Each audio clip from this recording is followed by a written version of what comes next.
Merong mahalagang announcement si Yorme Isko Moreno sa page niya sa Facebook. Magkakaroon ng financial assistance lahat ng tricycle, jeepney, bus, MC taxi, and TNVS driver next week probably. So, kamusta guys? Rocky Turan ulit ang nagbabalik. So, habang nakalive nga ngayon si Yorme, hanggang ngayon nakalive pa rin siya, pero gagawin ko na para ma-announce sa buong Manileño, sa buong Maynila, lalo sa mga driver natin na merong magkakaroon ng financial assistance galing sa Office of the President. So ito yung mga pinaka-highlights, no? So 11,000 tricycle drivers sa lungsod ng Maynila.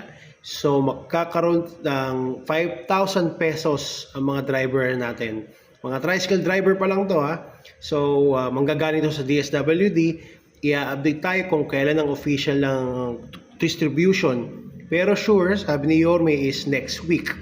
Sa jeepney driver naman ng lungsod ng Maynila is almost 1,000 plus.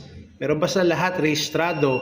Gaya rin ng taxi driver, UV Express, TNVS, bus driver, and other transport sectors.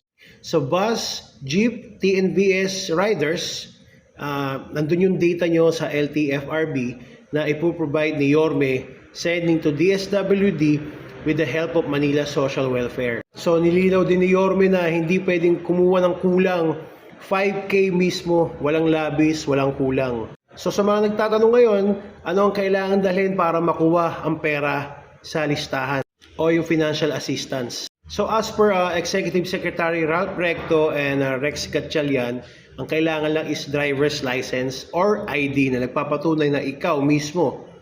And nilinaw din ni Yorme na ang angkas, lalamove, etc. ay kasama rin.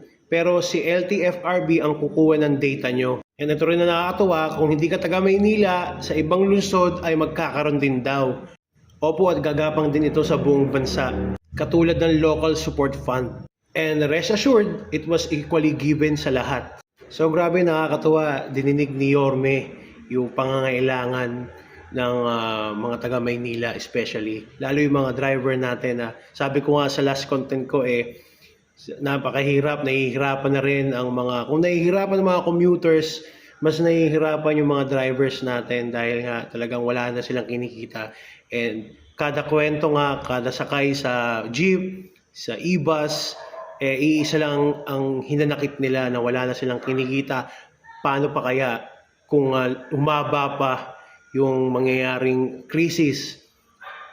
So yun lang guys, update tayo lagi sa page ni Yorme sa FB, and dito rin